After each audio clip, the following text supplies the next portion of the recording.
So hello everyone, welcome back to my channel once again. तो आज हम solve करने वाले हैं आज का लीड कोड डेली चैलेंज, जो कि है कंटिग्यूअस एरे, है ना। लीड कोड 525 क्या कह रहा है कि हमें एक बाइनरी एरे नम्स दे रखी है। बाइनरी एरे इसका मतलब 0 और 1 सिर्फ होंगे, है ना। Return the maximum length of a contiguous sub array with an equal number of 0 and 1। तो हमें मैक्सिमम लेंथ रिटर्न करनी है कंटिग्यूअस सब एरे की, जिसमें इक्वल नंबर ऑफ 0 होंगे और इक्वल नंबर ऑफ 1 होंगे। फॉर एग्जाम्पल, अगर इस वाले केस में हम देखें, है ना, 101 है, तो एक तो हम सवेरे इसको लिख सकते हैं 10, है ना, एक ही 1 है एक ही 0 है। सिमिलरली इसको भी लिख सकते हैं। तो इसका मतलब कि हमें टोटल दो मिलते हैं, राइट। कि सवेरे जो हमारा कंटिन्यूअस होगा इक्वल नंबर ऑफ 0 और 1 वाले वो दो होंगे। ओके। अब सिमिलरली ये बड़े वाले एग्जांपल में देखते हैं। अब एक सवेरे मान के चलो, मैं ये ले लेता हूँ 1100, है ना। तो अभी तक के लिए कितना हो गया, यहाँ पे 4 हो गया। मतलब 4 साइज़ की ऐसी सवेरे बनती है, राइट। और हम क्या क्या ले सकते हैं, एक ये भी हो सकता है हमारा 1001, है ना। और क्या हम ले सकते हैं 0011, है ना, एक ये भी हो सकता है। तो इस तरीके से हम कर सकते हैं, लेकिन हाँ, हमें ये ध्यान रखना पड़ेगा, हमें मैक्सिमम ही लेंथ रिटर्न करनी है ना। ऐसा नहीं कि कितने सब एरेज हैं वो रिटर्न नहीं करने, नंबर ऑफ सब एरेज नहीं रिटर्न करने, हमें मैक्सिमम लेंथ रिटर्न करनी है। जितने भी हो हम उसे अपडेट कर देंगे अपने अकॉर्डिंग। ओके। तो हमें ये चीज़ पता चल गई, हमें क्या क्या निकालना है। हमें फाइंड करना equal number of zeros and one, ठीक है।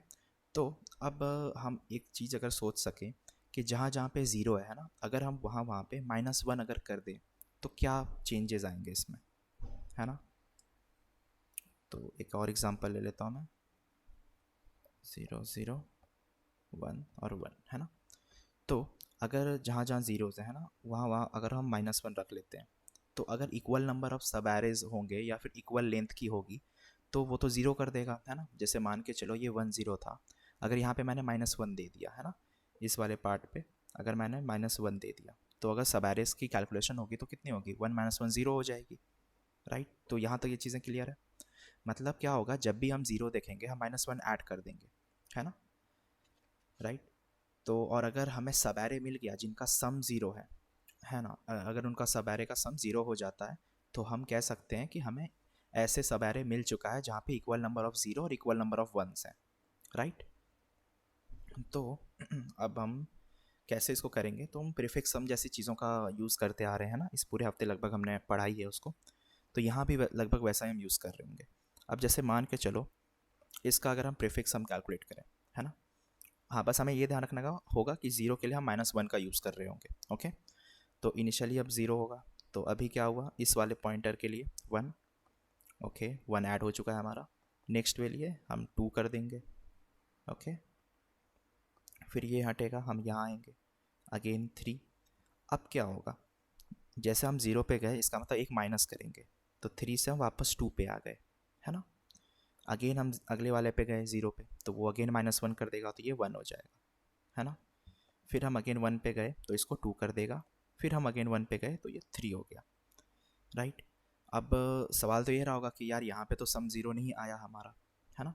तो सम वैल्यू तो ज़ीरो नहीं है, पर उसका ये मतलब नहीं है कि इसके सब एरेज नहीं है ना, equal number of zeros and ones वाले ऐसे सब एरेज मौजूद नहीं है। क्यों? क्योंकि अब देखो कुछ चीज़ें जो है ना रिपीट हो रही है, जैसे यहाँ पे 2 था तो यहाँ भी 2 आया है। इसको मैंने अगर दोबारा लिखा 1 2 3 2 1 2 3, है ना। तो अगर हम इनको देखें तो यहाँ पे चीज़ें रिपीट होती हुई नज़र आ रही है ना। सिमिलरली हमारा 1 जो है वो भी आया हुआ है ना। तो अगर हम कह सकते हैं कि हमारा अगर प्रीफिक्स सम रिपीट हुआ है, इसका मतलब इस पार्ट से लेके इस पार्ट में इसकी कोई वैल्यू नहीं रही होगी, ये ज़ीरो रहा होगा, है ना। इसकी कोई वैल्यू नहीं रही होगी। और अगर हम देखें तो ये कौन सा इंडेक्स है हमारा, 0 1 2 3 4 5 6, है ना, 2 3 4 5 6। तो हमारा ये कौन सा पार्ट है, अगर हम ध्यान दें तो ये वाला है ना, 1100, ये वाला पार्ट, राइट। तो हमें दिख रहा है कि ऐसा सा कुछ बनता हुआ नज़र आ रहा है। अगर हम 1 वाले के लिए देखें तो वही सेम चीज़ है यहाँ पे भी, है ना। सॉरी, ये 1 वाले का होगा, है ना। तो इस वाले पार्ट के लिए क्या होगा, 2 3 2 के लिए ये 10 आ जाएगा, ये होगा हमारा पहला। और अगर हम आगे और देखें तो हमारा वन भी था तो वन भी रिपीट हुआ था। तो वन पहले कब आया था, ज़ीरो इंडेक्स पे। तो ज़ीरो इंडेक्स के बाद से लेकर के वहाँ तक का पार्ट, है ना, उस पर्टिकुलर एलिमेंट तक का, यहाँ तक का पार्ट ये ज़ीरो रहा होगा, तभी हमें वापस जाके प्रीफिक्स सम में वन मिला है। हम ये कह सकते हैं ना, अगर हम कोई चीज़ को सम में ऐड करते हुए जा रहे थे, ये चीज़ मैंने पहले बताई थी, अगर हम सम में ऐड करते हुए जा रहे हैं तो ऑफकोर्स वैल्यू इंक्रीज़ होगी ना, घटेगी तो नहीं, डिक्रीज़ तो नहीं होनी चाहिए। तो अगर डिक्रीज़ हो रही है और अगर ऐसा कुछ पहले आया हुआ नंबर, इसका मतलब बीच की वैल्यू ज़ीरो रही होगी, तभी तो हम सेम नंबर पे आ गए। आई होप ये चीज़ें क्लियर हो रही होगी, है ना। तो हमें यही यहाँ पे इस चीज़ का ध्यान रखना है। अब इस प्रॉपर्टी का हम यूज़ कैसे करेंगे, हाँ एक और कंडीशन का हमें ध्यान रखना होगा, अगर हम सम एग्जैक्टली ज़ीरो मिल जाए, है ना, मान लो इस तरीके से हम सम कैलकुलेट कर रहे थे और एग्जैक्टली कहीं पे वो ज़ीरो आ जाए, तो हम क्या करेंगे। तो इसका ये मतलब रहेगा कि हम कहीं तो ऐसा सिचुएशन वहाँ पे था कि हमारा जो इक्विवेलेंट सम था ज़ीरो और वन का, वो पक्की बात है कि वो ज़ीरो ही रही होगी, होगा, है ना, तभी तो वो चीज़ वो पार्ट निकल के आई वहाँ पे, राइट।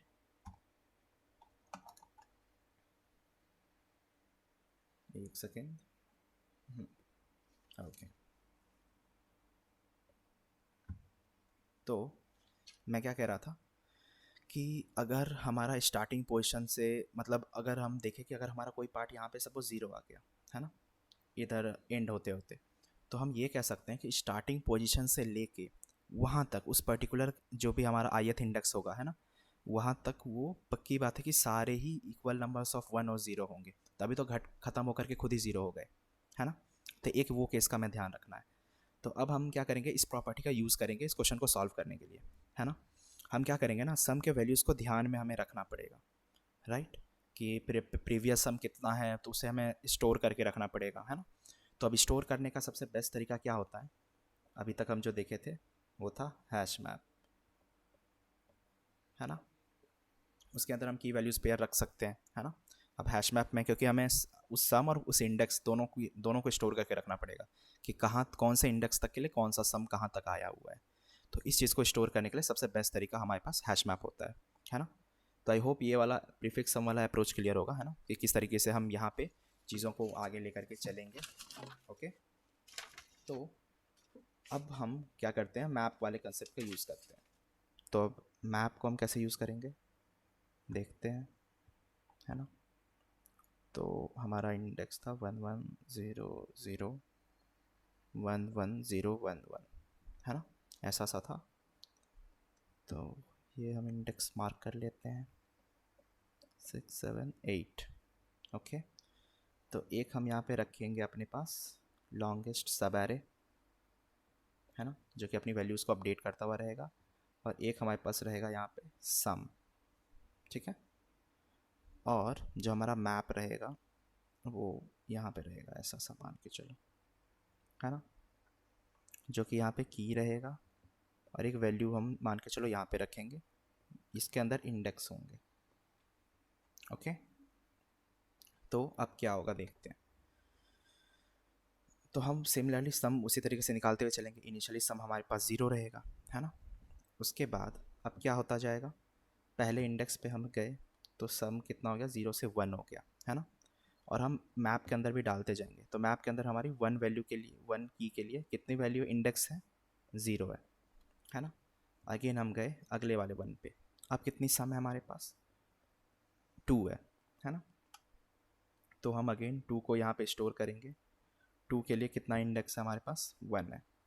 ओके। अगेन हम ज़ीरो पे गए, ज़ीरो के लिए क्या हो रहा था, माइनस वन हो रहा था, तो टू से वन हो जाएगा। उसके बाद हम चेक करेंगे अपने मैप के अंदर कि क्या ये एलिमेंट पहले आ चुकी है क्या, तो हाँ हमें दिख रहा है कि ऑलरेडी ये ज़ीरोथ पे आ चुकी है। तो अब हमारा जो लेंथ होगी सब एरे की, इसका मतलब क्या होगा कि हमारे पास वहाँ पे कोई इक्वल नंबर ऑफ वन और ज़ीरो हैं। तो हम कौन से इंडेक्स पे हैं अभी, अगर हम देखें तो टू पे है ना, वन और टू, तो हमारी लेंथ ऑफ सब एरे क्या होगी, तो ये फार्मूला का यूज़ हम कर रहे होंगे। लेंथ ऑफ सब एरे जो हो जाएगी वो होगी करेंट इंडेक्स माइनस मैप की जो इंडेक्स है ना, मैप के अंदर जो इंडेक्स वैल्यू मौजूद है। तो करेंट इंडेक्स हमारे पास क्या था, टू था, है ना। और मैप के अंदर जो वन आया है उसकी इंडेक्स कितनी है, ज़ीरो है ना। तो लेंथ ऑफ सब एरे फिलहाल के लिए टू मिल जाएगी, और वही टू हम करेंगे। और अगर हम देखें तो हमें यहाँ पे मिल भी रहा है ना, 10 हमें दिख रहा है कि मिल रहा है इक्वल नंबर।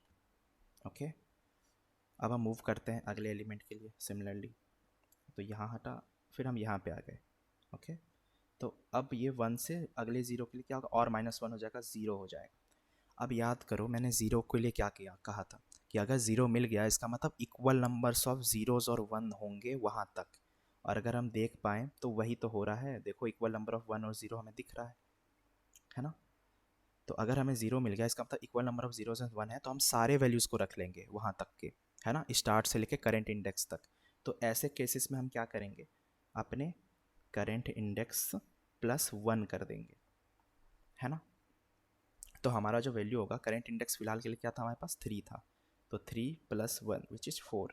उसके बाद हम लॉन्गेस्ट सबारे में चेक करेंगे क्या 4 अभी तक आया हुआ है, क्या लॉन्गेस्ट क्या है वहाँ पे, तो 2 है, तो 2 है तो इसको हम 4 से अपडेट कर देंगे। ओके, तो इस इंडेक्स तक का काम हो गया हमारे पास। अगेन हम मूव करते हैं नेक्स्ट वाले पे, तो हम आते हैं यहाँ पे 4 पे। तो 4 के लिए 1 होगा तो ऑफकोर्स ये 0 से 1 हो जाएगा, है ना। फिर से हम चेक करेंगे क्या 1 पहले से आया हुआ है क्या, तो हाँ ऑफकोर्स आया हुआ है ना। तो मैप के अंदर हमें 1 दिख रही है, 0 इंडेक्स पर है। तो हम सिमिलरली सेम अप्रोच यूज़ करेंगे कि हमारी लेंथ ऑफ सब एरे कितनी होगी, करंट इंडेक्स कितनी थी 4, मैप में 1 की इंडेक्स कितनी है 0, तो इसका भी 4 ही आया। और हम चेक करेंगे लॉन्गेस्ट सब एरे में कितनी है वैल्यू, तो 4 ऑलरेडी आ चुकी है, तो हमें कोई फ़र्क नहीं पड़ता इससे, है ना, लॉन्गेस्ट वो ऑलरेडी स्टोर करके रखा है। अब हम आए 5 के पास, तो 5 के लिए क्या होगा, ये अगेन 2 हो जाएगी, है ना। और फिर से हम चेक करेंगे क्या 2 हमारे मैप के अंदर है क्या, तो हाँ है, उसकी वैल्यू कितनी है इंडेक्स की, 1 है। तो हम अगेन इसको माइनस करेंगे कि हमारी करेक्ट इंडेक्स कितनी है, 5 है, 5 है, ओके 5 है, और ये -1 तो ये हो जाएगी 4, है ना। तो 4 स्टिल हमारे मैप के अंदर है पहले से, तो हमें कोई फ़र्क नहीं पड़ता उससे। अगेन हम गए यहाँ पे 0 के पास। अब 0 के लिए क्या होगा, ये -1 होगी चीज़ें, तो ये फिर से 1 पे आ गया, है ना। अब 1 के लिए हम सिमिलरली क्या करेंगे, हमारी इंडेक्स वैल्यू कितनी है 6 और मैप में कितना है 0, तो फिर से हम चेक करेंगे 6 - 0, तो अब हमारे पास 6 आ गया, है ना। तो अब हमारा क्या लॉन्गेस्ट सब एरे से में सबसे बड़ा 6 है या 4 है, 6 है ऑब्वियसली, तो 4 से अब ये 6 हो चुका होगा, है ना। अब हम अगेन मूव करते हैं 1 पे, तो ये हो जाएगी 2, तो अगेन यहाँ पे मैप के अंदर होगा 7 - 1 विच इज़ 6, 6 हमारा स्टोर्ड है ऑलरेडी, कोई चेंज नहीं होने वाली है ना। फिर हम अगले वाले पे पास गए जो कि हो जाएगा 8। अब 8 वाले के लिए क्या हो जाएगा, तो यहाँ पे एक अपडेट हो जाएगा, 3 हो जाएगा, है ना, 2 से 1 है उसके जगह पे, तो 3 हो जाएगा। तो अब हम मैप में देखेंगे यार मौजूद है क्या, तो है तो नहीं, तो 3 हम कर देंगे और 3 की जगह 8 कर देंगे। और अब हमारा जो एरे है वो ख़त्म हो चुका है ना, इसके आगे अब कुछ भी नहीं है। तो हम सारे एलिमेंट्स को देख चुके हैं, और हमारा जो लॉन्गेस्ट सब एरे होगा अभी तक के लिए वो कितना हो गया, वो 6 हो गया, तो यही हमारा आंसर होगा। तो आई होप ये ड्राई रन क्लियर रहा होगा, है ना। अब हम बस इसको सीधा कोड करेंगे and we are done with this problem. Okay, तो चलो इसका आप सीधा कोड देखते हैं। बस यही है, कुछ अलग चीज़ मैंने नहीं बताया, है ना। इसे जो मैंने बताया इसे सेम चीज़ को हम कोड के अंदर कन्वर्ट कर रहे होंगे। तो हम क्या करेंगे, एक n बना लेते हैं लेंथ के लिए, डॉट लेंथ। उसके बाद एक मैप ले लो, कहाँ से, इंटीजर से, इंटीजर टाइप का। Okay, map which is new hash map। Okay, उसके बाद हम एक सम बना रहे थे, है ना, और एक लॉन्गेस्ट सब एरे, है ना, ये भी हमारा 0 रहेगा। उसके बाद हम ट्रैवर्स करेंगे इसके अंदर, int of I equals to 0, I less than n, I plus plus. तो हम क्या कर रहे थे, सम के अंदर ऐड करते जा रहे थे नम्स ऑफ आई को, है ना। उसके बाद हम चेक कर रहे थे कि अगर वो 0 है तो 0 के लिए क्या कर दो, -1 कर दो, वरना 1 ऐड कर दो। तो ये हमारा टर्नरी ऑपरेटर है ना। तो एक ही लाइन में बहुत सारे काम कर सकते हैं इससे। उसके बाद अगर सम हमारा 0 हो, है ना, इसका मतलब क्या है कि जो हमारा स्टार्टिंग इंडेक्स से लेकर के वहाँ तक ये हो जाए, मतलब जहाँ भी हमारा ith पोजीशन होगा वहाँ तक अगर ज़ीरो आ जाए, तो उसके लिए हम क्या कर रहे थे, करेंट इंडेक्स +1 है ना। अगर हम देखें तो यहाँ एक जगह पे ज़ीरो आया था, तो हमने सारे एलिमेंट को कैलकुलेट कर लिया था। तो अगर ऐसा सा सम हो जाए तो क्या करो, जो हमारा लॉन्गेस्ट सब एरे हो, है ना, उसके अंदर आई, करेंट हमारा आई है यहाँ पे, तो i+1 कर देना। ओके। और अगर ऐसा कुछ नहीं होता है ना, तो मैप के अंदर चेक करो, कंटेंस की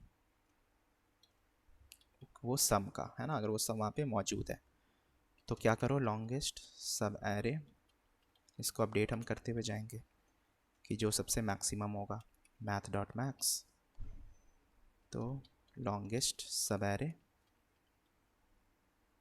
उसके अंदर आई माइनस क्या करेंगे, मैप में गेट करो,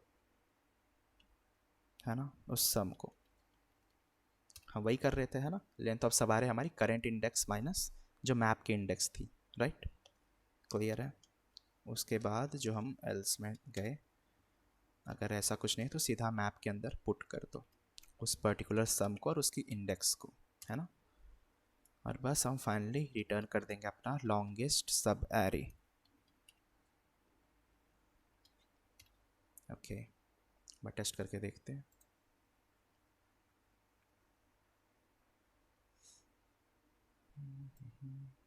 चलो, चल गया।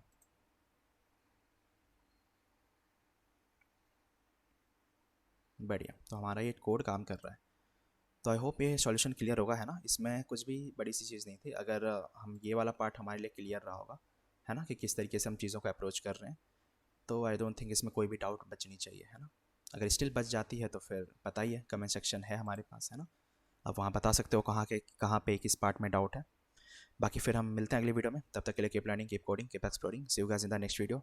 और हाँ, ऐसा पॉसिबल हो सकता है कि कल का कोड मैं अपलोड ना कर पाऊँ, कुछ पर्सनल काम है, तो मे बी मुझे थोड़ा टाइम लग जाए या फिर शायद ना ही अपलोड कर पाऊँ। अगर कर पाया मॉर्निंग में तो फिर पॉसिबल है कि मैं अर्ली मॉर्निंग में कर दूँ। बाकी हम फिर मिलते हैं अगली वीडियो में, तब तक के लिए bye, take care, see you guys in the next video and keep learning.